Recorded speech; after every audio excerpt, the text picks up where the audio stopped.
Mas o tempo voa, eu já sou, e você nem descobriu. São dois e chega perto, mas eu ainda sou pequeno demais, viu? 3 meses e o tormento, esse teu sofrimento, eu também já posso sentir. Vê se aquieta o coração pra quando eu sair daqui. Olá, irmãos, a graça e a paz. Eu sou a Vânia do William. E eu sou o William da Vânia. E juntos nós somos Um Só para Sempre. Nós fomos convidados para falar a respeito da gravidez na quarentena, de como está sendo e quais as dificuldades a respeito desse processo, né, durante essa quarentena. Mas antes mesmo de falar disso, eu vou tentar dar uma resumida, porque a gente acabou engravidando na quarentena. Quando nós casamos, temos quase 9 anos de casados e a gente não tinha casa ainda para morar, a gente não queria pagar aluguel, porque o nosso sonho sempre foi ter a moradia própria. Então a gente ia se esforçar para conseguir isso. E então, no começo nós decidimos ir morar na casa dos pais do Will. Eu já estava grávida, né? E quando o João nasceu, eu estava morando lá, então morei lá por 1 ano. E quando o João estava com 4 meses, lá na casa dos meus pais estava disponível um quarto e cozinha, então a gente decidiu ir morar lá nesse quarto e cozinha, que meus pais cederam. E nós fizemos uma reforminha, compramos móveis e fomos morar lá os 3. Passando o tempo, assim, a casa é germinada, então tem muita umidade, foi pegando mofo, muito bolor. Então, assim, João Pedro era pequeno, então não tinha condições de ter um segundo filho. Foi passando o tempo. O João ficava muito doente, né? Por causa da umidade, da infiltração que tinha. Ele ficava muito doente, chegou a ficar internado por causa das infiltrações que tinha, da umidade. Teve bronquiolite, né? Ficou um tempo internado. E com isso a gente decidiu que não era o momento, né, de ter um segundo filho na situação que a gente estava. Não tinha condições, porque uma criança já estava doente, então se chegasse uma segunda criança, ela também ia ficar doente. E foi passando o tempo, então, e o João Pedro foi crescendo, aí começaram as perguntas: você não vai ter o segundo filho? Você não vai ter o segundo filho? Não dava, enquanto tivesse ali não dava. Então, quando o João estava lá com seus 2 aninhos, a gente sentiu a necessidade de que deveríamos voltar a estudar, só que assim não dava para os 2. Então a gente conversou e decidiu que, pela prioridade, necessidade do momento, quem deveria fazer primeiro a faculdade seria o William. E assim foi. Foram 5 anos de uma graduação, de um curso bem difícil, chatinho, corrido. O João quase não via o pai, mas eu sabia que, assim, naquele momento ele precisava mais de mim pelos cuidados maternos. Então, assim, criança nessa fase dos 2 até os 7 aninhos precisa mais, assim, da atenção da mãe. Do pai tudo bem, embora ele sentisse muita falta do pai. Então, assim, casa insalubre, não tinha condições. O William estudando, não tinha condições de eu gerar um bebê e depois cuidar dele sozinha, porque seria assim, o William trabalhando e estudando. Então, foi passando o tempo. Dali a pouco, a gente conseguiu um lote na associação para conseguir um apartamento. Então, graças a Deus, as coisas começaram a caminhar e até que chegou o dia que nós recebemos a chave do apartamento, que aqui estamos. E começou aquela expectativa de querer reformar, de você querer comprar os móveis, de deixar tudo bonitinho, tudo aconchegante. E com isso o João foi crescendo, a William foi cumprindo o período da faculdade, terminando o curso, terminando passando o os curso. anos. Então estava evoluindo bem. Até que assim, a gente conseguiu fazer a reforma do apartamento. Porém, na hora dos móveis, tivemos aquela surpresa. A gente foi pagando parcelado os móveis, só que para nos ajudar, os marceneiros não me entregaram nada. Receberam, porém, não me entregaram nenhuma madeira.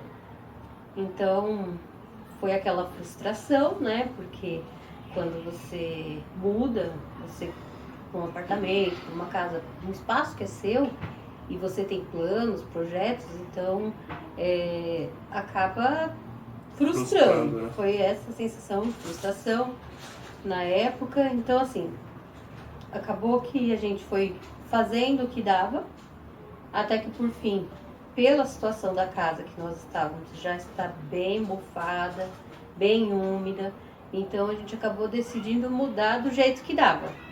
Sem móveis, a minha cozinha não tinha nada, só tinha pia e o fogão eu não podia usar, porque...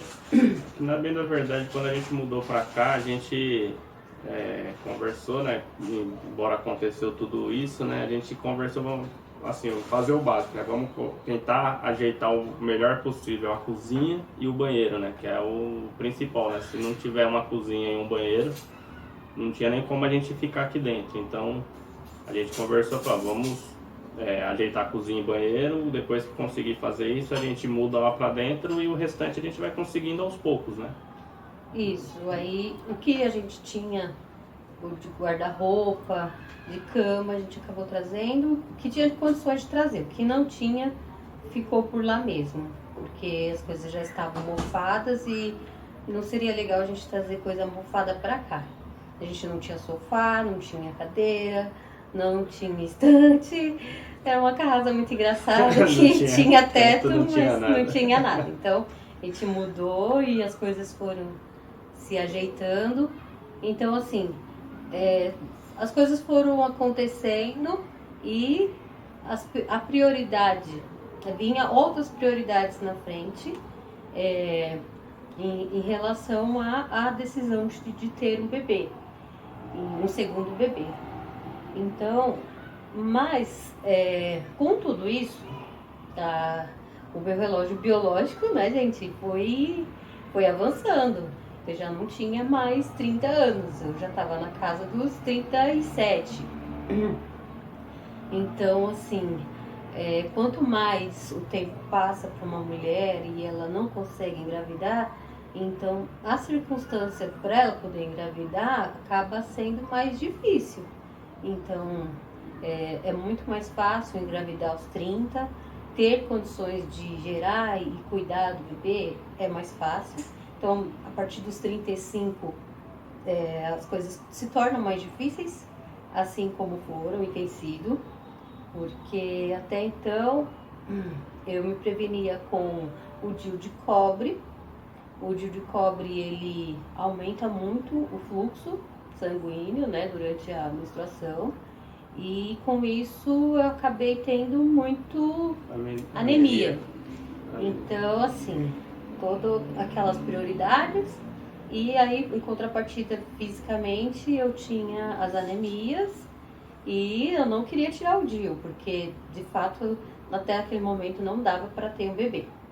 Então foi passando o tempo, as coisas foram se ajeitando, a gente conseguiu deixar o apartamento adiantado, comprar os móveis, mobiliar. Ainda não terminamos, mas boa parte, graças a Deus, já foi feita. E nesse caso, da minha parte física, começaram algumas dores, já estava começando a ter umas dorzinhas chatas no ciático. E foi passando o tempo, e o reloginho, ó, batendo, o reloginho contando, os anos passando. O problema também é que ela não ia conseguir cuidar, né, também de um segundo bebê, até porque eu não conseguia ficar em casa. Eu levantava 5 horas da manhã para ir trabalhar, saía do trabalho às 5 da tarde, do trabalho eu ia para a faculdade, chegava na faculdade 6 e pouquinho, aí começava as aulas 7, saía da faculdade 10h40, 11 horas, dependendo do dia. Chegava em casa 11h30, 11h40, aí às vezes tinha alguma coisa para fazer, algum trabalho da faculdade, alguma lição para colocar em dia, para poder estudar, né? E não conseguia dar a devida atenção para ela, não conseguia dar a devida atenção para o João. Embora às vezes eu chegava em casa às 11h40 da noite e o João tava me esperando para poder brincar, para poder conversar e falar como é que tinha sido o dia dele. Querendo ou não, isso deixava a gente, dava só mais força pra gente continuar, né, e terminar da melhor maneira possível a faculdade e poder dar a atenção que eles mereciam, né? Merecem até hoje e para sempre, né? E faz muita diferença, viu, gente?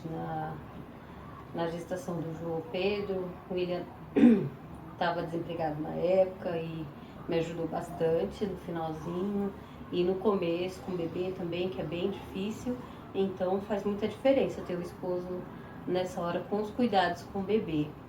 E aí foi passando o tempo, né? A gente no trabalho, até a doutora Miriam, a ginecologista lá do quarteirão, na época, ela falava: Vânia, não espera muito não, porque a sua idade está avançando e depois vai ser muito mais complicado para você conseguir engravidar. Aí foi dando aquele start, a vontade foi crescendo. E aí veio as anemias, a mesma coisa, ela falou: Vânia, não adianta você ficar com esse DIU não tá te fazendo bem, então você tem que tirar. E nós estamos tentando, né? Tirei o DIU, daí começou janeiro, fevereiro, março, e até então,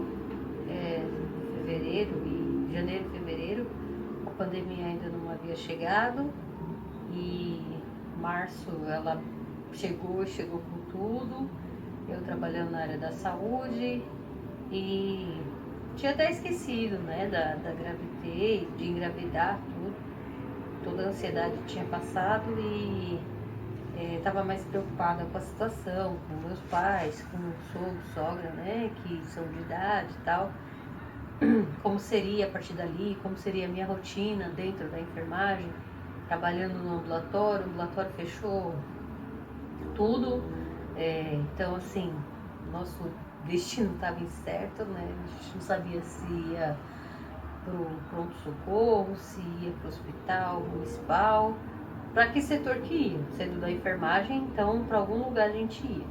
Então eu esqueci dessa parte da gravidez, né? Já estava sem DIU, sem prevenção, e aconteceu que em abril eu acabei engravidando, né? Mas ainda não sabia, e aí começaram as cólicas. Então começou a dor. Então quando chegou início de maio e começou a cólica, eu pensei que estava de TPM. E foi passando. Até que chegou um dia que eu falei: vou comprar o teste, né? Já ficar aqui, porque essa cólica não passa. O pessoal no trabalho começou a falar: Vânia, você tá grávida? E eu: não, gente, não tô grávida, é só essa cólica. Tem pãozinho nesse forno, hein? Às vezes começaram a falar: tem pãozinho nesse forno. Eu falei: não, gente, é normal, assim, sempre tenho cólica. Daí começou tontura, um pouco de enjoo, aí eu já, né, deu aquele estalo. Mas como eu já tinha ficado muito ansiosa nos meses anteriores, fiz teste antes mesmo de atrasar, então eu falei: não, agora eu vou ter calma. Fiz o teste com um dia de atraso, fiz aqui em casa. Quem viu primeiro não foi o pai, foi o filho. O João Pedro viu primeiro, ele não queria no começo, se sentiu traído porque descobriu que eu estava grávida, mas a gente conversou direitinho com ele e cada dia mais ele foi aceitando e agora está muito participativo, vai em todos os exames, carinho, né? Muito carinhoso, muito atencioso, zeloso comigo. E aí foi evoluindo, né? E no caso, no primeiro dia, já que eu descobri que eu estava grávida, eu já fui afastada, por ser considerada do grupo de risco, então na área da saúde, não tinha mais como ficar e acabei sendo afastada. Então, para mim, no começo foi difícil, porque eu sou acostumada a trabalhar desde cedo e... Oi, galerinha, tudo bem? Quem fala é o João, né? Se vocês quiserem saber mais dessa aventura em família, é só vocês virem no mesmo canal e na próxima semana assistir o próximo vídeo. Talvez eu dê trabalho, uma vida de despesas, mas por favor me deixa ficar. E se por um acaso eu não tiver seus olhos, você ainda vai me amar. Eu sei que a ansiedade é quase uma inimiga, mas eu não quero ser confusão. Então, por favor, me deixa na sua vida.